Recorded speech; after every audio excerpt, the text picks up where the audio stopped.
Bonsoir à toutes et à tous et ravi de vous retrouver comme tous les soirs sur Média TV dans 60 minutes pour comprendre. Vous le savez, tous les soirs, pendant 60 minutes, nous essayons de décrypter pour vous ce qui fait l'actualité nationale ou internationale. N'hésitez pas à réagir sur les réseaux sociaux, sur la page Facebook de Média TV ou sur le compte Twitter de l'émission à travers le hashtag 60MPC. Vos questions et vos réactions nous permettront d'alimenter comme tous les soirs notre discussion avec les invités qui ont accepté d'être avec moi ce soir sur le plateau. Mahdi Fakir, vous êtes économiste, consultant en stratégie et en risk management, et Hassan Al-Arafi, professeur de finance et ex-magistrat à la Cour des comptes. Merci messieurs d'avoir répondu à notre invitation. J'allais dire, comme d'habitude, et vous répondez présent. Encore une fois, merci. Le président de la Cour des comptes, Driss Jetto, a présenté mercredi 4 mai devant les deux chambres du Parlement le rapport relatif à l'action de la Cour des comptes au titre de l'année 2014. Ce rapport, d'un ton plutôt alarmant, met en garde contre plusieurs aspects problématiques de la gestion publique et se concentre particulièrement sur l'augmentation inquiétante de l'endettement public sous toutes ses composantes. L'occasion pour nous ce soir de nous arrêter sur les dysfonctionnements relevés par le rapport de la Cour des comptes ainsi que sur la logique de la politique économique du Royaume. Quels sont les principaux points soulevés par le rapport? Devons-nous nous inquiéter face à cet endettement de l'État? Comment avons-nous atteint cette situation et comment pourrait-elle être corrigée ou encore redressée? Finances publiques, une gestion alarmante, point d'interrogation, c'est le titre de l'émission de ce soir. La Cour des comptes tire la sonnette d'alarme. Le mercredi 4 mai 2016, Driss Jetto a présenté devant le Parlement un rapport relatif à l'action de la juridiction financière au titre de l'année 2014. Il pointe une série de dysfonctionnements. Au niveau des paiements du Trésor, la Cour des comptes souligne le cumul des arriérés des paiements.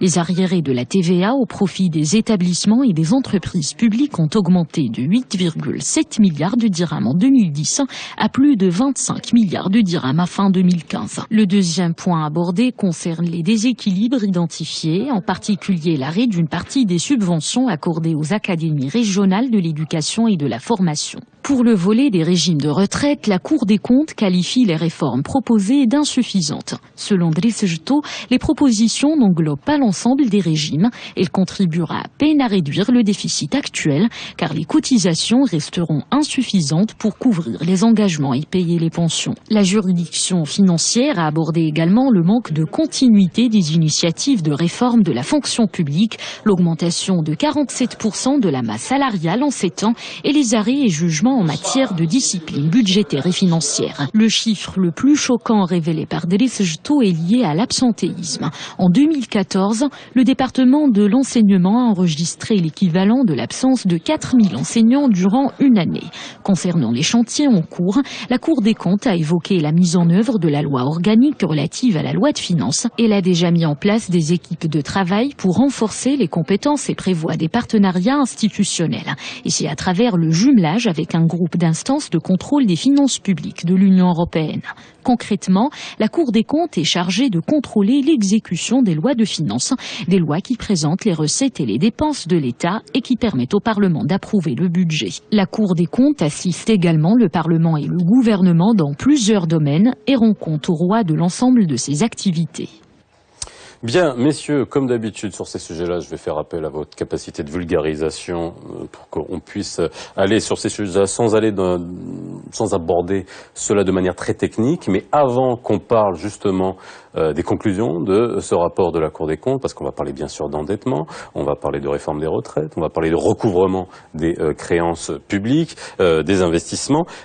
La Cour des comptes, revenons aux fondamentaux finalement, ça ne mange pas de pain de revenir sur le rôle de la Cour des comptes. C'est la Arafi. Bon, la Cour des comptes, d'abord c'est une institution constitutionnelle que le pouvoir constituant lui a réservé tout un chapitre dans la Constitution, c'est le chapitre 10.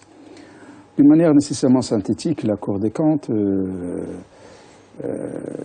c'est une institution de contrôle supérieur des finances publiques. Il exerce deux missions, une mission purement juridictionnelle, c'est le jugement des comptes et le contrôle juridictionnel en matière de discipline financière et budgétaire, et aussi la gestion, ce qu'on appelle la gestion de fait. Je ne vais pas entrer dans le détail technique, ce que ça veut dire. Et aussi une activité quasi juridictionnelle ou une activité d'auditing et d'évaluation, qui signifie l'émission de la contrôle de la gestion, l'émission de certains rapports thématiques et sectoriels comme celui sur la fiscalité locale, comme on a vu sur les retraites, etc. Donc c'est une mission d'évaluation que la Cour des comptes exerce du fait que c'est une institution qui est pourvue d'une certaine neutralité par rapport aux autres institutions constitutionnelles, notamment le Parlement et le gouvernement, dans les modes opératoires de l'évaluation. Voilà ce que faisait la Cour des comptes. Quelles sont les institutions qui sont contrôlées par la Cour des comptes? C'est Farid, c'est Arfi, comme vous voulez. Toutes les institutions qui manipulent les deniers publics, toutes les institutions qui bénéficient soit de l'effort financier de l'État, soit qui concourent à l'effort financier de l'État. Donc le périmètre qui a été bien défini, il est défini par la loi 69/99, qui définit en quelque sorte le périmètre d'intervention des juridictions financières par en quelque sorte les établissements qui, dans leur périmètre d'action, manipulent les deniers de l'État. Il pourrait y avoir des établissements publics purs et durs, comme il pourrait y avoir des établissements privés, de droit privé mais de capitaux publics. Donc c'est les finances publiques, le périmètre il est défini par le champ d'action de l'établissement. Parfois aussi, il ne faut pas oublier que la Cour des comptes n'audite pas des organes ou des sujets. Il peut aussi auditer des thématiques. Et dans ce cadre-là, il pourrait avoir dans son champ d'action plusieurs institutions, plusieurs établissements et plusieurs intervenants aussi. C'est-à-dire des plans, des visions qui ont nécessité la mobilisation des deniers publics. Il y a un autre élément, une autre activité qui est pourvue d'une importance extrême dans le cadre des missions de la Cour des comptes, c'est l'assistance au Parlement. Et c'est ça ce qui justifiait que le premier président de la Cour des comptes comparait devant le Parlement. Il n'y a pas de débat, mais le débat il est en mode off. Mais ça c'est extrêmement important parce que la Cour des comptes, par la compétence de ces magistrats, parce que c'est une institution hautement encadrée aujourd'hui au Maroc, et par la spécialisation de ses compétences, il peut émettre des rapports de grande qualité. C'est un audit gratuit pour les organismes publics et qu'il faut en profiter. Seulement, je veux préciser une chose, parce qu'il y a des glissements par la presse qui considèrent la Cour des comptes comme une juridiction répressive. Comme un gendarme. Non, c'est pas son rôle. Son rôle, je pense qu'il est beaucoup plus important que ça. La Cour des comptes, c'est le gardien du temple, si vous voulez, des deniers publics. C'est l'épée de Damoclès qui est constamment suspendue sur les gestionnaires. Et il faut que la population comprenne que l'argent public se perd, se dilapide, pas avec les concussions et les actes d'ordre pénal, mais avec la mauvaise gouvernance et la mauvaise gestion. C'est là où il est le rôle le plus important de la Cour des comptes. Alors justement, j'ai une question de Khadija sur Twitter qui nous dit: quelle est l'utilité des rapports annuels de la Cour des comptes s'ils ne sont pas suivis par des sanctions disciplinaires dissuasives dans le cas des dérèglements financiers de nature criminelle, etc. Bon bref, c'est quand on voit qu'il y a des dysfonctionnements, que ce soit criminels ou tout simplement de mauvaise gestion, là c'est vrai que la question revient à ce que vous disiez. Est-ce que c'est un rôle de gendarme? Est-ce que c'est un rôle d'auditeur? Et finalement, à qui revient les sanctions qui peuvent survenir suite à un rapport de la Cour des comptes qui soit clair? Tout à fait. Alors, la mission de la Cour des comptes est double. C'est une juridiction et c'est aussi un organisme ou, en quelque sorte, une entité qui fait de l'audit, de la régularité de la gestion des organismes et des deniers publics. Alors là, pour répondre à Mme Khadija, il y a déjà la déclaration de M. Jeton, qui a parlé de 43 arrêts en matière de discipline budgétaire et financière. Donc il y a déjà action. Également, il ne faut pas oublier que les rapports de la Cour des comptes sont communiqués au ministère de la Justice, qui, après bien sûr analyse, pourrait enclencher des actions judiciaires ou des procédures judiciaires si besoin, c'est-à-dire là, effectivement, il y a une compétence du ministère de la Justice en matière, mais au cas où il y aurait de la mauvaise foi. Maintenant, en matière de gestion, vous savez très bien, il y a de la bonne et de la mauvaise gestion. Parfois aussi, il y a effectivement des écarts entre ce qui est prévu au niveau des textes et ce qui est effectué au niveau de la pratique. Là, c'est une analyse qui est effectuée par la Cour des comptes et c'est les rapports de la Cour des comptes qui reflètent en quelque sorte ces conclusions et cette analyse. Et là, c'est cette question elle est intéressante parce que bon, on va dans le côté le plus extrême où on est dans la répression vis-à-vis de certaines malversations, mais il y a aussi, je vais appeler ça comme ça, peut-être la mauvaise gestion de bonne foi. C'est-à-dire qu'en gros, qu'est-ce qui se passe dans ces cas-là? Parce qu'elle est importante cette notion. Pour schématiser de manière simple et non simpliste pour le grand, comment dire, mortel, pour que la population puisse comprendre. Mais que nous sommes. Alors, la Cour des comptes, quand il exerce ses missions, surtout ses missions d'auditing, c'est le contrôle, la gestion, il émet des rapports, il peut détecter un certain nombre d'infractions. Il faut qu'il qualifie ces infractions. Il y a des infractions qui ont un caractère disciplinaire, c'est-à-dire son rôle, c'est de tirer la sonnette d'alarme pour le gestionnaire pour qu'il ne reprenne pas ceci. C'est pour cela les sanctions sont les sanctions sont des amendes, ce sont des pénalités économiques, mais parfois s'il y a quelque chose de dilapidation, il y a le remboursement de l'indu. Ça c'est nouveau au niveau du code de juridiction financière, c'est-à-dire on demande à la personne concernée ou à la personne poursuivie de rembourser l'argent. Ça c'est le rôle de la Cour. Il se peut que dans le cadre de l'exercice de ces missions d'audit et de contrôle de la gestion, il détecte un acte qui est qualifié de pénal. La Cour des comptes n'est pas une juridiction pénale. La procédure, qu'est-ce qu'il dit dans ce sens? C'est-à-dire qu'il faut que le procureur général ou le parquetier de la Cour des comptes, il faut qu'il émet une demande à monsieur le ministère au ministre de la Justice pour qu'il déclenche une poursuite, une action pénale et une instruction pénale sur l'affaire d'ordre pénal. Mais ici, il y a deux choses qui peuvent aller en parallèle. La poursuite disciplinaire, et bien sûr, comme vous voyez, il y a beaucoup de poursuites pénales derrière lesquelles c'était la Cour des comptes. Mais je veux bien préciser, il faut bien souligner ceci. Je pense que le rôle de la Cour des comptes, il faut que la presse essaye de vulgariser ceci. Parce qu'on est en train de vulgariser une idée que la Cour des comptes, elle est en train de mettre les gens en tôle. C'est pas ça. Le rôle de la Cour des comptes dans le processus de la construction de la bonne gouvernance au Maroc, il a un rôle très important. C'est-à-dire que notre défaillance dans ce pays, ce n'est pas une défaillance d'ordre pénal. C'est une défaillance, pas de défaillance de point de vue pénal, mais c'est une défaillance de la mauvaise gestion. Je pense les rapports particuliers, les rapports d'activité de la Cour des comptes, les actions d'évaluation que faisait la Cour sont, à mon avis, et en toute la neutralité du monde, sont pourvues d'une importance et d'une pertinence extrême qu'il faut l'exploiter avec un œil positif. Et je pense, même moi, à mes étudiants à la faculté, les rapports de la Cour des comptes, ce sont des cours magistraux pour moi, parce que ce sont au lieu de leur enseigner quelles sont les infractions en matière de finances publiques, on a une matière qui est très importante qu'il faut exploiter. Alors, est-ce que la Cour des comptes a comme attribution également, on a débattu sur ce plateau de la loi de finances, la loi de finances encadre les allocations des budgets pour le fonctionnement de l'État. Est-ce que la Cour des comptes est là aussi pour vérifier que tout ce qui a été prévu dans la loi de finances a bien été respecté? Absolument, absolument. Donc c'est, comme l'a si bien dit Rafi, c'est le contrôle supérieur des finances publiques. Et le document majeur, les documents de base en matière de pilotage un petit peu des finances publiques, c'est bien la loi de finances. Donc la Cour des comptes, effectivement, procède à un suivi, un audit de l'exécution du budget de l'État. D'ailleurs, pas mal de points et en quelque sorte de constantes ont été relevés dans le cadre du dernier rapport de la Cour des comptes en la matière. Donc il a été tout simplement procédé à un rapprochement entre ce qui était déjà prévu au niveau de la loi de finances et ce qui était déjà exécuté. Et les différences ont été analysées, ont été relatées. Maintenant, j'aimerais bien revenir sur sur la valeur de ces rapports en la matière. C'est qu'au-delà de l'exécution pure et dure et de ce rapprochement, il y a aussi une valeur, je dirais, si j'ose dire, jurisprudentielle. Parce que ce que propose et ce que recommande la Cour des comptes, il a une valeur de jurisprudence.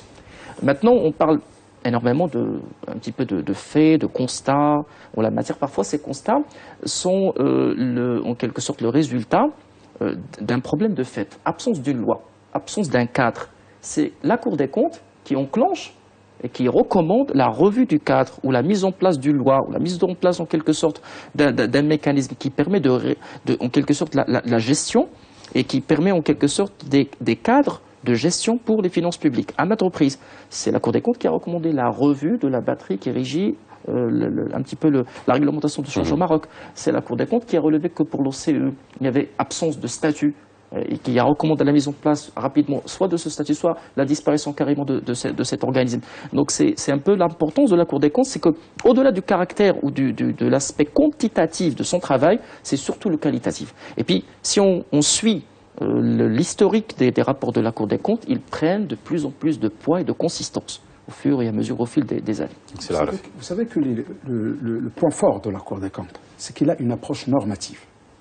Parce que si on la compare avec les autres juridictions d'ordre pénal, on met les gens, on donne la sentence, on fait la sentence, on met les gens en présent. Mais après, qu'est-ce qu'on a gagné? Rien. On a sanctionné une personne. Donc il n'y a pas de remboursement de l'indu, chose que la Cour des comptes pourrait veiller là-dessus. Et deuxième chose, c'est que la Cour des comptes donne des recommandations d'amélioration. Et c'est ça ce qu'on a besoin. Alors c'est justement ce qu'on va voir aujourd'hui, alors notamment avant qu'on parle des recommandations, que ce soit celle de la Cour des comptes ou des vôtres, hein, bien entendu, parce que vous êtes des observateurs avisés. Vous avez lu, j'imagine, ce rapport de la Cour des comptes. Il y a des grands chapitres. Déjà, je vais vous demander un aperçu général si vous deviez, voilà, des grands points forts que vous avez retenus, quels sont-ils? C'est la Arafi? Je ne veux pas monopoliser la parole. Non, mais allez-y, c'est la Arafi. Ok. Alors, le rapport de la Cour des comptes, en fait, n'a pas ramené quelque chose de nouveau. En tant qu'information, parce que déjà, il y a plusieurs informations qui sont soit glissées dans les rapports de la Banque du Maroc, en ce qui concerne l'endettement, si on se pense sur le rapport de 2000, donc il y a un grand rapprochement de point de vue vision. Et aussi, il y a d'autres éléments qui sont glissés dans des rapports. Mais ils sont différents de l'approche du gouvernement. Ça, c'est le plus important. Si on compare le rapport de la Cour des comptes par rapport aux rapports qui sont accompagnés des différents projets de la finance, il y a un œil d'analyse un peu différent. Les grandes problématiques que la Cour des comptes ou le rapport a essayé de soulever, on peut les synthétiser qui sont liées d'abord à la question de l'endettement, donc à relater les indicateurs macro-financiers qui sont liés au déficit GMO, déficit budgétaire, déficit de la balance de paiement, le problème de l'exacerbation de l'endettement, le problème de rétrécissement de l'investissement public. Surtout, il a fait rappel à 15 milliards qui ont été amputés. Et il a essayé de faire allusion à quelques politiques publiques, notamment la politique publique en matière d'enseignement et donc de l'éducation nationale. Et bien sûr, il y a d'autres aspects qui ont été glissés, mais ce sont là les grandes publics. Alors, j'aurais aimé qu'il aille un lien entre... J'aurais aimé dans le rapport un lien entre ce genre de rapport et les programmes de la 9e commission de la Chambre de représentants. Pour votre information, on vient de créer très récemment, ça fait une année ou une année et demie, une 9e commission permanente au niveau de la Chambre de représentants qui s'appelle Commission de contrôle des finances publiques. Et cette commission aurait dû établir un programme de contrôle et d'évaluation des politiques publiques qui sont liées aux finances publiques. Je veux bien que ce genre de rapport ait une synergie avec le travail de la commission. Et c'est ça ce qui va donner un sens à l'assistance du Parlement. Mais vous savez que les problèmes au Maroc sont multiples et divers. Donc, la Cour des comptes, le rapport de la Cour des comptes ne peut pas, il doit tout dire et rien ignorer. Mais c'est pour cela qu'il se focalise sur les grandes problématiques. Nous y reviendrons par la suite. C'est parfait. Alors, l'examen du rapport de la Cour des comptes, il reflète en quelque sorte cette volonté de l'État d'encourager la décentralisation parce qu'il y a toute une partie qui est réservée aux travaux des cours régionales des comptes. Donc il y a pratiquement deux grandes parties. La première, c'est un petit peu les travaux qui sont effectués sur les établissements publics à un niveau central, et puis la synthèse des travaux des cours régionales. Alors aujourd'hui, moi j'irais bien sûr sur une approche en quelque sorte qualitative, dans la mesure où, pour la première fois, l'analyse approfondie de ce rapport apporte vraiment beaucoup d'innovation, parce que la Cour des comptes a dépassé le stade d'évaluation proprement dit pour arriver à un moment donné à une sorte de médiation et d'arbitrage. Oui. Contrairement aux rapports qui ont précédé. Parce que pour les missions d'audit en quelque sorte classiques et conventionnelles, il y a eu vraiment des recommandations, mais pour les thématiques de la dette, la thématique aussi des retraites, la thématique des synergies, on va en parler des politiques sectorielles, là il y a de l'arbitrage. Là, il y a de l'arbitrage et l'examen du rapport reflète cette tendance, cette vision des choses. Et nous avons en quelque sorte, et ça il faut rendre hommage à la Cour des comptes, parce que nous sentons en tant qu'observateurs que la Cour des comptes s'apprête à passer à l'étape suivante, c'est en quelque sorte de toucher du doigt des problématiques qui sont d'ordre général. Au lieu de se contenter d'audit, d'établissements publics ou de périmètres de deniers publics, là on est en train de parler d'arbitrage, parce que pour une fois, le président de la Cour des comptes a parlé de volonté des partenaires sociaux pour en quelque sorte arriver à un consensus concernant la partie des retraites, tout en critiquant bien sûr l'approche qui a été déjà en quelque sorte avancée par les pouvoirs publics. Un élément important aussi, c'est que ce rapport aussi était pour une fois l'occasion pour aussi, entre parenthèses, s'immiscer dans la gestion qualitative. Au-delà de l'argent, on ne parle plus vraiment d'aspect purement quantitatif, on est en train de parler de l'absentéisme, on est en train de parler un petit peu de l'impact sur la gestion des établissements publics, hein. On parle un petit peu des retards et des arriérés de paiement, on Ça, parle pas uniquement des arriérés. Ça c'est nouveau parce que c'est la première fois qu'on regarde, qu'on est en train de dire, attention, au-delà des arriérés, au-delà du fait que nous n'avons pas respecté ce qui a été convenu, au-delà du fait qu'il y a des écarts, des différences entre ce qui est conventionnel au niveau des conventions, au niveau des textes, et ce qui est en quelque sorte qui ressort de la gestion, attention aux impacts, attention aux conséquences. C'est la je veux rebondir sur ce que vous êtes en train de dire, et je pense que vous êtes en train de faire allusion en politique publique. Oui, ça c'est une approche. Il y a dans la Constitution, je pense l'article 103, 101, il parle de l'évaluation des politiques publiques. Mais on ne sait pas qui va évaluer les politiques publiques. Le Parlement, il est prévu dans l'article 101 qu'il ait une évaluation des politiques publiques d'une manière annuelle. La Chambre des représentants, nous sommes à la veille des élections, n'a jamais évalué une politique publique. À mon avis, techniquement parlant et logiquement, la Cour des comptes, c'est l'entité la mieux placée pour évaluer les politiques publiques au Maroc. Malheureusement que le texte ne lui permet pas, parce que le texte parle uniquement de l'évaluation des programmes et des projets, il ne parle pas d'évaluation des politiques publiques. Aujourd'hui, nous sommes dans un vide. Nous sommes dans un vide et je pense que la Cour des comptes, indirectement, à travers ce genre de rapport, elle est en train d'évaluer les politiques publiques.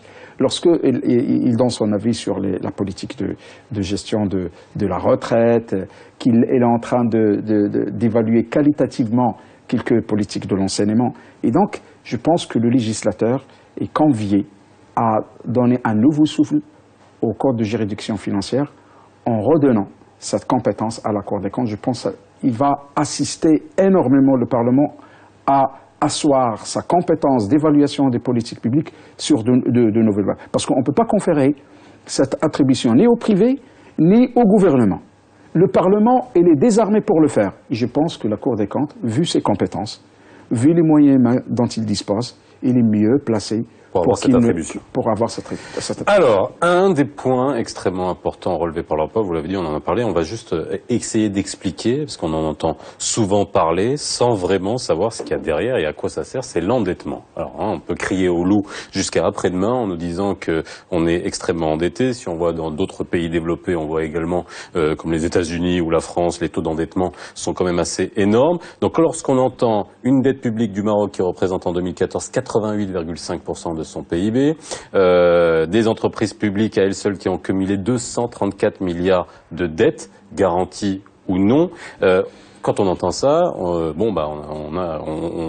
va sauter au plafond. Mais expliquez-nous finalement qu'est-ce que ça implique, parce que le FMI dit tout simplement que l'endettement en lui-même n'est pas le problème. C'est finalement à quoi sert cet endettement en termes d'investissement, en termes de politique. Tout à fait.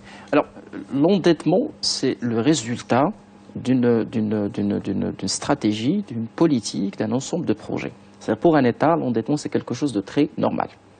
L'endettement devient un problème. Pour une entreprise aussi. Oui, aussi, également. L'endettement devient un problème pour un État lorsqu'il y a le défaut de paiement, lorsqu'il y a un problème de crédibilité, lorsqu'il y a des difficultés à rembourser cette dette, et lorsque le volume de la dette devient non maîtrisable. C'est là où il y a un problème. D'ailleurs, au niveau de la Cour des comptes, on appelle à une politique plus vigilante. On ne critique pas la dette en soi-même. C'est ce qui est relaté dans le projet en soi-même, plutôt le rapport. On ne critique pas la dette, mais on demande à ce qu'on maîtrise le volume. C'est clair que le Maroc s'est endetté et que l'État s'est endetté pour financer des projets, pour financer des politiques publiques qui sont volontaristes, qui ont vraiment des objectifs, qui reflètent en quelque sorte une volonté de l'État, des stratégies qui sont très ambitieuses, qui s'inscrivent dans en quelque sorte dans le courant un petit peu de la volonté de l'État pour appuyer certains secteurs, pour faire doter le Maroc d'infrastructures pour pas mal de sujets. Alors, aujourd'hui, l'endettement en soi-même, ce n'est pas un problème. Le problème, c'est tout simplement la maîtrise, le suivi et la surveillance de cette dette. À partir de quand on dit qu'une dette n'est plus soutenable? À partir de quand, justement, on tire la sonnette d'alarme sur un niveau d'endettement où on va pas parler de la qualité de la dette aussi, parce que ça dépend à qui on emprunte. Suivant les normes internationales, je fais allusion au pacte de stabilité européen, qui définit que la norme, c'est 60% pour le PIB. Mais pour expliquer aux simples citoyens... Donc on est bien au-dessus, donc voilà. Nous sommes bien au-dessus. Oui. Alors, bon, les calculs du gouvernement essaient de se rapprocher. Mais ce n'est pas le bon calcul, il faut refaire le calcul. Et la Cour des comptes l'avait fait. D'accord. C'est encore une histoire de thermomètre. Ah oui, il a refait le calcul. Il a refait le calcul. Mais pour expliquer aux gens qu'est-ce que ça veut dire la dette publique, dans sa structure, il faut la distinguer. Il y a une dette extérieure, il y a une dette intérieure. La caractéristique du Maroc, que la dette intérieure est beaucoup plus importante que la dette extérieure. C'est-à-dire que c'est le marché intérieur qui finance la dette. Ce n'est pas la dette extérieure, c'est comme à l'Algérie, etc. C'est la dette intérieure. De quoi elle est financée, cette dette intérieure? Elle est financée par le marché adjudicataire. Et ça, c'est un grand problème du point de vue financement de l'économie. Dans la mesure où une grande partie du marché, elle est financée par les banques de trésor, par le rachat des bons de trésor. Donc les banques, au lieu de financer l'économie, ils financent les déficits de trésorerie publique. Ça, c'est un grand problème Alors, en ce qui concerne le ratio de 62,3%, je pense qu'il est cité dans les projets de loi de finances, et au-delà de 80 qui sont cités aussi bien par le rapport de la Cour des comptes que par l'ancien rapport de Banque Le Maghreb, comment on justifie la différence? La différence, il est justifiée parce que dans le calcul du gouvernement, il n'intègre pas deux éléments. Il n'intègre pas les dettes qui sont garanties par l'État et il n'intègre pas les charges sociales. Et donc, si on fait le calcul, 62, alors les 26% hors trésor signifie que nous sommes dans des seuils au-delà de 80. Au-delà de 80, bon, c'est dangereux parce qu'on a eu le cas de la Grèce. Donc c'est à cause qu'il n'était pas sincère dans les déclarations. Et donc, vous savez que les retombées ont été néfastes. Mais comme l'avait dit mon collègue, le problème n'est pas là. Il n'y a pas un pays dans le monde qui n'est pas endetté. Le problème, est-ce que votre capacité de soutenir votre dette, est-ce que la dette publique marocaine est soutenable eu égard aux indicateurs macroéconomiques, eu égard aux indicateurs macrofinanciers, parce qu'il faut lier ceci à d'autres paramètres. L'investisseur, si on s'inscrit dans la logique, la propre logique de l'investisseur, pourquoi les investisseurs sont attentifs à l'endettement? C'est un investisseur, lorsqu'il veut s'implanter dans un pays, parmi les indicateurs auxquels il est très veillant, c'est le taux de l'endettement. Tout simplement parce que comment vous allez financer votre dette? Que ce soit par l'impôt, soit par un effet d'effection au niveau du marché adjudicataire. Et c'est pour cela, les investisseurs, lorsqu'ils voient un pays qui est surdité par rapport à ses capacités financières, bon, ils sont un peu répulsifs. Voilà. Bien. Alors, on va continuer sur ce point. Je vous donnerai la parole, Sefar Khair. Ensuite, bien sûr, on parlera des recommandations. Comment en est-on arrivé là et quelles sont les solutions pour l'avenir? On fait une petite pause. On revient juste après.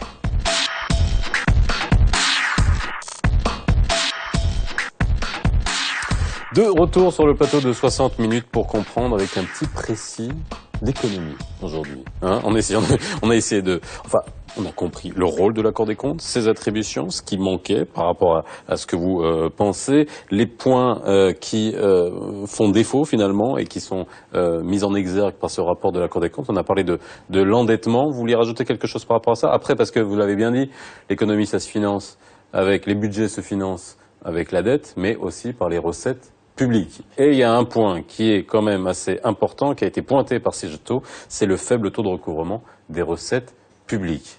Sefar Khair. Alors, les textes sont clairs. La batterie des textes, elle est claire. Maintenant, effectivement, l'efficacité opérationnelle de l'appareil ou des appareils chargés du recouvrement, c'est ce qui a été pointé du doigt. Je crois que la Cour des comptes est en train de faire allusion aux moyens, aux outils, sans parler des textes parce que les textes ils sont très clairs. Maintenant, il y a une réalité, en quelque sorte, de recouvrement des créances publiques qui évolue avec le temps. Il faut aussi que le comportement des appareils ou les outils, les moyens de recouvrement évoluent en conséquence. Et dans ce cas-là, il y a effectivement des expériences pilotes qui ont prouvé en quelque sorte leur réussite, notamment la dématérialisation. Notons que dernièrement, rien que pour la vignette, quand même, c'était une réussite quand même. C'était quand même une expérience qui a été couronnée de succès. Et qu'aujourd'hui, on est en train de pointer du doigt cet aspect. Maintenant aussi, il y a une réalité de fait, c'est que l'économie réelle au Maroc est en train de connaître quand même une certaine difficulté, qui explique pourquoi on a du mal à recouvrer et que, en conséquent, il doit y avoir une politique, en quelque sorte, une manière flexible pour augmenter et mettre à niveau cette efficacité opérationnelle au fur et à mesure. Ce n'est pas en disant il faut recouvrer, il y a bien sûr des arriérés. On ne s'attaque pas seulement aux symptômes et pas finalement aux problèmes à la base. On a souvent parlé sur ce plateau des politiques fiscales suite aux assises de la fiscalité avec une plus grande assiette, une équité fiscale, etc. Est-ce que la Cour des comptes est là juste pour dire voilà, on a un faible taux de recouvrement, mais il y a aussi peut-être une augmentation de l'assiette qui permettrait d'augmenter la quantité de recettes publiques? Bon, les chiffres d'une manière générale disent que 50% des créances publiques ne sont pas recouvrables. Ne sont pas recouvrables. Recouvrables, je ne dis pas recouvrées. Non, recouvrables. Ah, recouvrable. C'est-à-dire quoi? Techniquement ou par défaillance ou par... Les comptables publics, même ils font les diligences nécessaires et n'arrivent pas à recouvrer ces créances publiques. Pour des raisons d'autres. On ne va pas rentrer dans le détail technique. Alors, moi je dis qu'il n'y a pas une vraie politique jusqu'à l'heure actuelle d'assurer ou d'accélérer, de créer une dynamique réelle pour le recouvrement des créances publiques. Je donne deux illustrations. Au niveau du top de gouvernement, les premières déclarations de monsieur le chef de gouvernement, c'était d'activer les ATD, tiers de tendeur. C'est-à-dire, il a fait peur aux gens. Il s'est retiré sur ça au moment des assises fiscales. Alors que c'est une procédure qui déjà, c'est pas sa création. C'est une procédure. C'est son application, sa mise en œuvre. C'est une procédure qui est prévue par le code des créances publiques. Deuxième illustration, au niveau des taxes locales, notamment les taxes professionnelles, les taxes urbaines. Le texte, il prévoit qu'il y ait des recensements. Au niveau des communes, par des arrêtés gouvernementaux.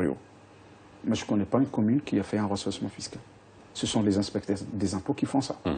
Donc, il y a le problème de recouvrement, c'est d'abord, il est lié à la modernisation. Il est tributaire à la modernisation de la trésorerie générale et la direction générale. Qui est en marche, qui est en route. Et la direction générale. Ils sont en train de faire des efforts louables en matière de gestion intégrée des recettes publiques.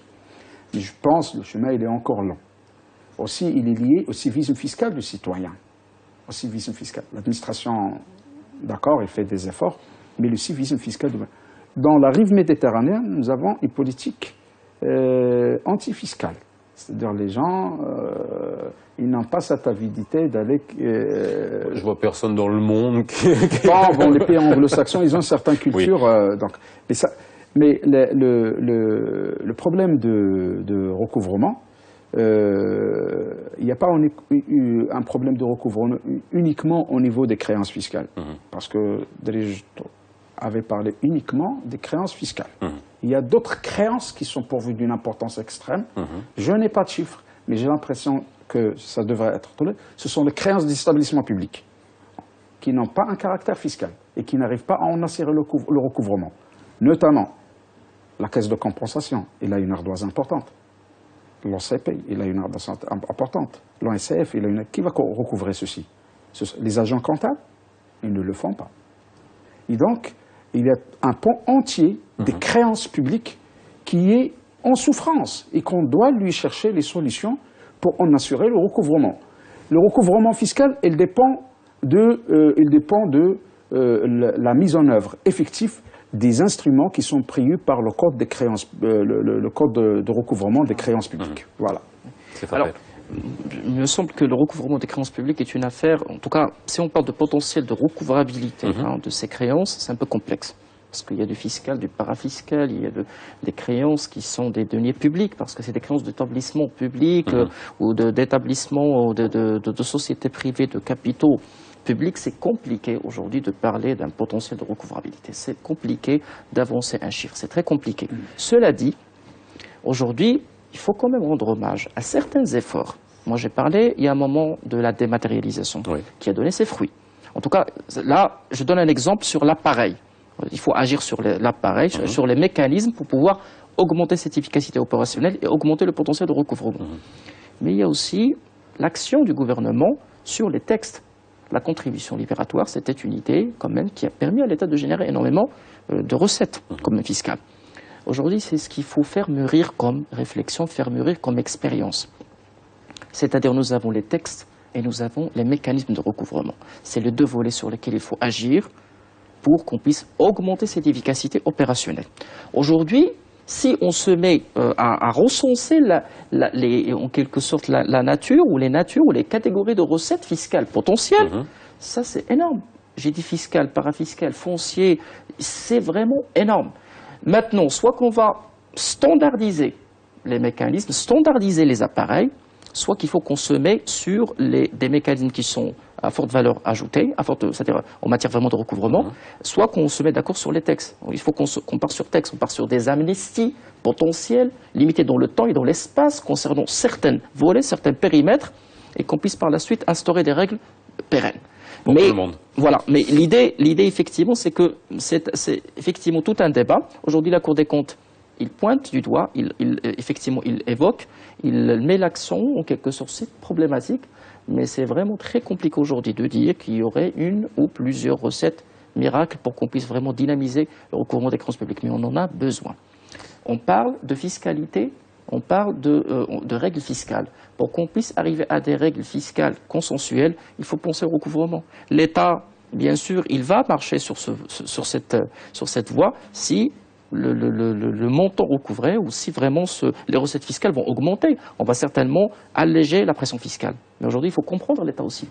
L'État, il a besoin de ses recettes fiscales pour pouvoir fonctionner, marcher, payer ses dettes, entre autres. Oui, parce qu'il y a un chiffre, Sana, c'est que 86% des recettes de l'État, ce sont des recettes fiscales. Nous sommes un État fiscaliste par excellence. S'il n'y a pas d'impôt, il n'y a pas de financement. Ça, c'est le point de départ. Voilà. Et là, ça m'amène à un volet qui a été discuté, qui a été relaté, qui a été analysé par la Cour des comptes, c'est les établissements publics. Là, c'est vraiment un volet qui est très important. Aujourd'hui, on peut vraiment recouvrer énormément d'argent, réaliser énormément de recettes publiques en augmentant et en rentabilisant les investissements de l'État, les participations de l'État. Et là, il y a effectivement pas mal de constats et pas mal de remarques qui ont été soulevées.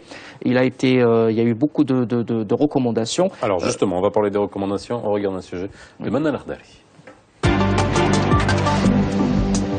Une politique prudente vis-à-vis de la tendance ascendante de la dette publique, plus d'efforts pour maîtriser la hausse enregistrée dans le volume de la dette, ce sont les principales recommandations de la Cour des comptes dans son dernier rapport.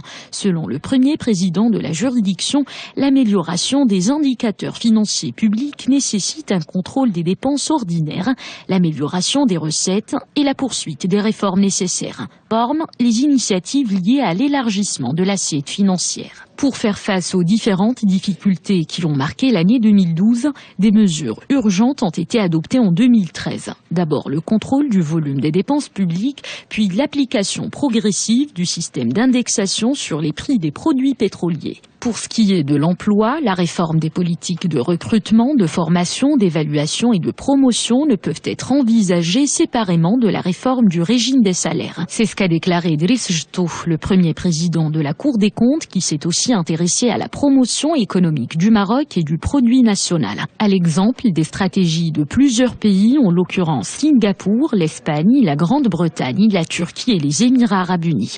Ils se sont tous engagés depuis des années dans la politique du label Marque Pays.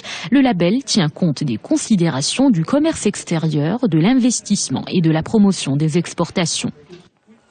De retour sur le plateau de 60 minutes pour comprendre. C'est vrai qu'on voit les différentes recommandations qui peuvent être faites dans ce rapport de la Cour des comptes. C'est vrai qu'on peut se poser la question comment on en est arrivé là et qu'est-ce qu'on peut faire pour améliorer la situation. C'est là, Rafi. Bon, la Cour des comptes, il a sanctionné ses observations, son travail d'évaluation en émettant un certain nombre de suggestions dans l'espoir d'améliorer l'état des lieux. C'est quand même le but, le but de la manœuvre. Parce que comme je disais tout à l'heure, il a une approche normative. Et ça, c'est son rôle principal. Et il conduit l'État à se rationaliser davantage sur différents plans, que ce soit sur le plan de la gestion budgétaire, que ce soit sur le plan de la conduite ou de la gouvernance de certaines politiques publiques. Et je pense en matière d'endettement, il a convié l'État d'abord à avoir une certaine crédibilité, une sincérité dans le montage de son panier de dettes. Il faut qu'on dise d'abord la vérité. Il faut qu'on dise d'abord la vérité et par la suite, on sait comment essayer parmi les recommandations, c'est une bonne gestion active de la dette parce qu'il faut gérer votre dette d'une manière intelligente. Comme l'avait dit mon collègue tout à l'heure, le problème, ce n'est pas d'être endetté. Le problème, ne pas avoir la capacité de gérer votre dette. L'Italie, il a 120% du PIB. Et pas de problème. Il a la capacité de gérer ceci. Il se peut que vous ayez moins de 60, mais vos moyens ne permettent pas de gérer ce qu'on appelle l'équilibre ricardien entre la dette et l'impôt. Il en est de même pour d'autres politiques publiques. Peut-être on va en parler à bâton rompu. Alors, juste une question sur, comment on en est arrivé là? Est-ce qu'il y a une cohérence sur toutes les politiques en termes de finances publiques? C'est vrai que sur beaucoup de compartiments, beaucoup de politiques, on ne parle plus de politique, on ne parle plus de stratégie, on parle de vision qui permet finalement de dépasser toutes les échéances électorales et politiques au fur et à mesure et au cours des gouvernements. Est-ce que là, la cohérence dans la politique financière, elle est au rendez-vous? Tout à fait. Alors ça, c'est le débat éternel entre législative et exécutif. Les finances publiques, c'est une affaire du législatif avant que ça soit une affaire d'exécutif. C'est-à-dire l'État, il est là.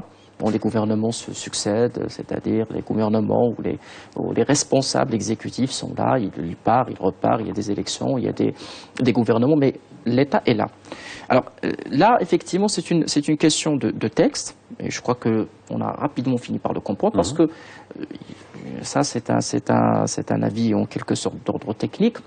Avant, le texte ou la loi organique des finances était une loi qui ne tablait pas sur une gestion basée sur les résultats. C'était une gestion d'ordre courante, c'est-à-dire bien sûr on vote une loi de finances annuelle et on finit par liquider ce budget-là et on passe au budget suivant et ainsi de suite. Aujourd'hui, depuis ces dernières années, on arrive à la faire à temps, parce qu'avant on l'attendait. Exactement, cette année il y a pas mal vraiment d'efforts qui ont été initiés dans ce sens. Aujourd'hui, on est en train de parler d'une nouvelle loi organique des finances, c'est la loi 133 qui instaure de nouvelles règles.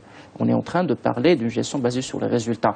Abstraction faite des politiques publiques, nous avons une loi quand même qui est très moderne, qui est très en quelque sorte consistante, qui nous permet aujourd'hui de parler d'une gestion basée sur les résultats, basée sur les performances, basée aussi sur la transparence. Aujourd'hui, le gouvernement a décidé, depuis la publication en janvier 2015, il a décidé un petit peu il s'est donné 5 ans pour l'application de cette loi, qui est une loi révolutionnaire dans le sens du terme. Nous n'allons plus parler un petit peu d'un rituel annuel, d'une loi de finances. On commence par une stratégie des lois de finances, après une note de cadrage, et on finit par la publication de la finance au niveau en quelque sorte du bulletin officiel. On est en train de parler d'une loi triennale qui serait ajustée annuellement et qui pourrait, en quelque sorte, apporter énormément pour la loi des finances suivantes sur la base des performances. Nous n'allons plus bousculer en quelque sorte les établissements ou les administrations publiques pour consommer leur budget. Nous allons vraiment récompenser les bons élèves en la matière. Donc, sans compter de la stabilité fiscale aussi, parce que des fois il y a des mesures qui sont mises en place et qui changent d'année en année. Et dans l'ordre des assises de la fiscalité, on avait prôné justement pour la stabilité fiscale. Aussi, ça c'est très très important aussi. On parle également vous me parlez un petit peu de synergie. Ça, c'est le débat aussi éternel. On en parle tellement parce qu'il y a des sujets qui sont traités par plusieurs départements, par plusieurs entités, par plusieurs intervenants. Il a toujours été, en quelque sorte, mis en évidence que, en parlant du volet social par exemple, il y aurait plein de départements ministériels, des parties prenantes qui le gèrent, et parfois ça fait double emploi. Aujourd'hui, cette synergie-là a été mise en évidence au niveau du rapport de la Cour des comptes, et on a parlé à maintes reprises de stratégie, parce que la stratégie permettrait en quelque sorte d'être déclinée de façon avec toutes les synergies possibles, en définissant, parce qu'une stratégie, c'est tout d'abord un périmètre, des intervenants et des moyens. Si on arrive sur une stratégie pertinemment réfléchie, ceci nous permettrait en quelque sorte d'optimiser énormément les ressources financières de l'État en arrivant aux mêmes objectifs, voire l'optimiser. C'est la Je pense que les finances publiques ont souffert de trois phénomènes que la nouvelle loi organique voulait les résoudre. Au moins sur le plan juridique et institutionnel. Bon, la mise en œuvre, ça c'est une autre question. Premièrement, c'est de créer la synergie nécessaire entre les projets de loi de finances annuels et la vision de l'État. Toujours, on a eu des lois de finances qui sont orphelines. Ceci constitutionnellement même. Parce que l'article, je pense, 75 ou 77 de la Constitution élit les dépenses d'investissement au plan stratégique de l'État directement. Et donc, trait d'union faisait cruellement absent depuis toujours. Et je pense que la loi organique, à travers la programmation triennale, à travers les cadrages de dépenses à moyen terme, il va résoudre ce problème. Le deuxième fléau, c'était le Parlement, qui est le lieu où les finances publiques devraient être infléchies, débattues, discutées. Le Parlement était pratiquement out. Parce que, qu'est-ce qu'il discutait? Les dispositions juridiques qui sont insérées dans le projet de loi de finances, il n'a pas une mainmise, il n'a pas un pouvoir influent sur le projet de loi de finances, vu les règles de recevabilité financière, parce qu'il ne peut pas influencer les recettes publiques d'une manière conséquente. Sur les dépenses, la plupart des dépenses, soit ils ont un caractère non discrétionnaire, c'est-à-dire obligatoire, les dépenses de personnel 30%, les dettes 30%. Il lui reste les 30% sur lesquels il peut agir, dont une partie a été déjà engagée dans les années antérieures. Ça, c'est le problème. Et donc, il a voulu essayer de renforcer le pouvoir du Parlement comme un lieu où les finances publiques devraient être discutées d'une manière assez approfondie. Le troisième phénomène, c'est la pratique traditionnelle au Maroc. Une question qu'on peut poser aux citoyens. Si on demande à un citoyen, est-ce que vous savez comment une entreprise rend compte? Il va vous dire, oui, le bilan, etc. Et lorsqu'on lui demande, est-ce que vous savez comment l'État rend compte? Il va rester bouche bée. Parce que les gens, on n'a pas une vulgarisation des finances publiques et les gens ne savent pas comment l'État rend compte. Je vous donne une illustration qui est assez frappante. Durant cette période, on est en train de discuter la loi de règlement. La loi de règlement, c'est le bilan de l'État. Elle passe inaperçue. Même les parlementaires se désintéressent. Expliquez-nous cette loi de règlement. La loi de règlement, c'est le bilan de l'État, autrement dit. C'est-à-dire comment l'État, il dit voilà comment j'ai exécuté le budget que les parlementaires, ils ont autorisé. Ça, c'est un document qui passe inaperçu. Et c'est un document qui accompagne le rapport de la Cour des comptes et sur lequel la Cour des comptes, elle est en train de faire une déclaration de conformité en confrontant les comptes des comptables publics et le compte général du Royaume. Ce sont des documents qui ne sont pas vulgarisés et je pense dont on a besoin aujourd'hui, à l'ère de la transparence financière, à l'ère de l'accès à l'information, c'est qu'on a besoin davantage de communication financière. Le Maroc, malheureusement... Et surtout pour accompagner la régionalisation avancée, où la notion de reddition des comptes est centrale. Moi, je dis ça dans mes écrits, dans mes interventions, que les finances publiques sont beaucoup plus importantes pour qu'ils soient l'apanage exclusif des experts et des initiés. C'est l'argent public. Il faut que les gens comprennent, pas d'une manière techniciste, mais qu'ils comprennent qu'est-ce qu'on fait de leur argent, même d'une manière assez... Et ça, c'est l'effort d'encadrement de l'État. Vous savez que le Maroc, il est très arriéré en matière de budget ouvert. On est classé parmi les pays qui dans le budget. Bon, pourquoi? Parce que quand on fait les 125 questions sur lesquelles on se base pour calculer l'indice de open budget, du budget ouvert, on demande à un citoyen qui est excentré dans une région du Maroc, on lui demande, s'il vous plaît, vous connaissez quelque chose qui s'appelle compte administratif? Il ne sait pas de quoi en parler. Voilà votre réaction tout à l'heure, quand je vous demandais la loi de règlement. Oui. Alors c'est un document qui est prévu par la Constitution, c'est un document qui est prévu par la loi organique des finances, c'est un document qui est prévu. Alors même les parlementaires, je pense le nombre, à mon sens, parce que j'ai fait déjà une étude, mais qui n'est pas actualisée, sur les lois de règlement au Maroc, le meilleur nombre des parlementaires ayant voté, c'était 29.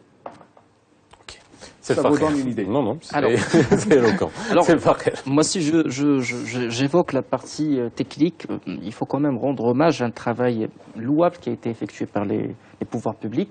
Il y a déjà un bilan d'ouverture, un bilan de l'État marocain qui a été déjà élaboré, un bilan. Il y a aussi une refonte des normes comptables de l'État pour qu'ils soient alignés avec les normes internationales, les normes IPSAS. Donc il y a eu un plan comptable de l'État qui a été élaboré, qui est vraiment très moderne. Il y a aussi des mécanismes qui accompagnent un petit peu cette batterie comptable, je pense notamment au GID, à la GID, plutôt à la gestion intégrée des dépenses, et à GIR aussi, la gestion intégrée des recettes, qui permettrait de prendre en considération certains aspects un peu techniques, notamment ce qu'on appelle communément le hors-bilan, le passif, qui n'est pas reflété dans les bilans. La batterie est là. Les ingrédients sont là. La loi organique des finances, ce qui explique la durée qu'on s'est donnée pour la déployer. Les bonnes volontés aussi sont là. À mon humble avis, il faut absolument, en quelque sorte, investir davantage, mettre encore du temps, mettre de l'effort pour qu'on puisse en quelque sorte accompagner cette réforme, qui est une réforme très importante, plus que jamais pour les finances publiques. Sincèrement, nous avons en quelque sorte des textes qui sont très bien. L'État ou l'administration publique a énormément investi sur des outils, sur en quelque sorte des référentiels techniques. Il faut absolument qu'on puisse un petit peu les utiliser. Maintenant, la question la plus importante, comment harmoniser en quelque sorte plusieurs référentiels. On parle d'un référentiel à 100% public, on parle aussi d'un référentiel privé. Quid des établissements publics ou des établissements de droit privé à capitaux publics qui sont régis selon un petit peu un référentiel de droit privé. Alors, la Cour des comptes, on parle. Il encourage la transformation des établissements publics en sociétés anonymes. Il encourage également la mise en place d'instances de gouvernance. Il encourage en quelque sorte qu'on s'inspire du privé pour qu'on puisse gérer le public. Et on en parle énormément. Alors, la Cour des comptes est apolitique, Oui. par définition. Mais les réactions suite à la publication d'un rapport de la Cour des comptes, eh bien, elles sont nécessairement politiques. Est-ce qu'il y en a? Est-ce que ça donne nécessairement... est-ce que ça met devant ses responsabilités un gouvernement? Et est-ce que le Parlement, vis-à-vis du gouvernement, à un moment donné, peut utiliser ce rapport de la Cour des comptes pour demander des comptes? Alors, le porte-parole du gouvernement a dit accepter et comprendre en quelque sorte les arguments de la Cour des comptes en matière de gestion. Voilà, on prend acte. C'est-à-dire qu'il n'y a pas eu de réaction, il n'y a pas eu vraiment, contrairement à certains chiffres qui ont été publiés en quelque sorte dans la source, c'était certains organismes. Là, c'est clair, malgré qu'on parle bien sûr de 80% d'endettement par rapport au PIB. Donc là, c'est déjà une réaction qui est fair play, c'est une réaction qu'il faut saluer. Donc l'exécutif est en train en quelque sorte d'accepter et d'admettre. Rien que ça, c'est vraiment un changement. Alors qu'auparavant, vraiment, il y avait soit absence de réaction, soit, en quelque sorte, une réaction qui est mitigée. Mais là, on est en train de parler d'une réaction qui est là. C'est comme si on admet, en quelque sorte, c'est une admission. On est en train d'admettre... Qui ne dit mot consent, comme on Exactement. dit. Bon, voilà. peut-être pas encore. Il y a un dicton, il y a un aphorisme qu'on utilise dans la magistrature, c'est que le juge ne statue en fonction de la conclusion des parties. Al-Qadi la yahkumu bi'ilmi. Et je pense que c'est la fonction principale de la Cour des comptes. C'est-à-dire quand il émet ou quand il évalue, abstraction faite des considérations politiques, abstraction faite des antagonismes qu'il peut y avoir ici et là. Et donc, c'est pas la Cour des comptes, en fonction des données qui lui sont accessibles, en fonction de son analyse, en fonction de benchmarking national, elle est en train de donner son point de vue en tant que jury, un contrôle supérieur. Un contrôle supérieur des finances publiques. Bon, il y a d'autres organismes qui sont soit para-étatiques ou constitutionnels même, qui émettent à leur tour des rapports tels que le Conseil économique et social et de l'environnement, tels que Banque El Maghrib. Ils sont en train de reprendre des idées. Il y a plusieurs propos qui sont repris dans les rapports de ces organismes que je viens de citer. Mais la Cour des comptes, son point fort, c'est sa neutralité. sa neutralité et quand vous voyez que il est orthodoxe dans son travail et quand vous voyez quand le président donne son discours au Parlement, il n'est pas suivi d'un débat. On n'est pas là pour débattre, il est en train d'attirer le sommet. Attention, bon, c'est normal qu'il y ait des gens qui ne sont pas contents, parce qu'il n'y a pas uniquement le rapport annuel de la Cour des comptes. La Cour des comptes, elle a l'habitude de faire des rapports particuliers au niveau des organismes. Et ça, je veux souligner une chose pour moi qui est importante. Parce que rapidement, parce qu'il nous reste une minute. La Constitution, elle prévoit la publication des actes de la Cour des comptes. Qu'il s'agisse des rapports particuliers ou des rapports généraux, qu'il s'agisse des arrêts qu'il est en train d'émettre en tant que juridiction. Maintenant, il y a des balbutiements, mais on veut bien qu'il accélère parce que ça va contribuer à l'amélioration de la jurisprudence. Nous, les professeurs, on a besoin de commenter la jurisprudence de la Cour des comptes. Et je pense que ça va donner de grands points au moment de publication des arrêts de la Cour des comptes. Les rapports particuliers, les organismes qui sont soumis à son contrôle, ils vont en profiter davantage. Et je pense, et ça c'est un ingrédient important pour renforcer la transparence des finances publiques. Tout dernier point, M. Farré, très rapidement. Alors, très rapidement, je crois qu'aujourd'hui, la Cour des comptes est en train de prendre part au débat concernant certaines réformes qui sont très critiques et très urgentes. Elle est en train d'employer des mots qui sont très significatifs, tels que nécessaire, urgent. À mon humble avis, aujourd'hui, pour les finances publiques, il faut vraiment une action de modernisation en institutionnalisant l'appareil qui gère ou qui pilote les dettes publiques. Aujourd'hui, il nous faut une sorte de salle des marchés, un organisme de finances publiques qui va permettre, au-delà de l'action du gouvernement ou de l'exécutif, d'agir rapidement. Parce que le mot d'ordre en matière de gestion de l'endettement, c'est le temps. Et le temps est écoulé. Merci de nous permettre cette transition. Excellente soirée sur Medi 1 TV, la rediffusion à 22h40 comme tous les soirs. Et je vous donne rendez-vous demain, comme d'habitude.